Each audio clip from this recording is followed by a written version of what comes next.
So how can you disable apps on your Android phone? And let's get started. So there are a few ways or a few different approaches or ways you can take to get the result of disabling app, right? Obviously, you can hold down on any application and uninstall it and it's going to be completely gone, right? So that might work, but outside of that, what's useful to know is that you can always just open up the settings app on your phone and then go to the like digital control or digital well-being and parental control menu. So when you get in here, you have some things going on and you can just set it up. But one of the menus is one called app timers. And using this app, this like menu, you can look up any app which is installed on your phone and tap on the hourglass icon right next to it. And using this, you can set up a timer for applications to limit the usage.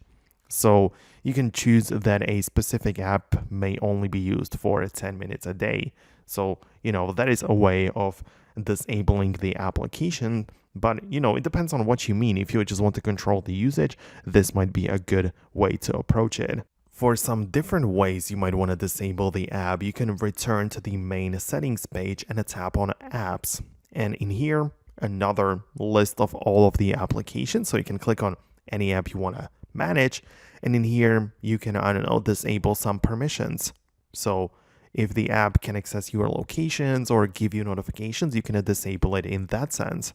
Or you can disable the mobile data usage into the background, right? That's possible too. Or, you can also disable it by restricting the battery usage in the background. So that's also very important if you don't want the app to just take up battery while it's running in the background without you even using it. So these are all the things how you can disable apps. Let me know below in the comments if any of these things were helpful for you, or if you're still looking for some kind of very specific solution, then let me know about that in the comments as well. Thanks a lot, and I'll see you in the next video.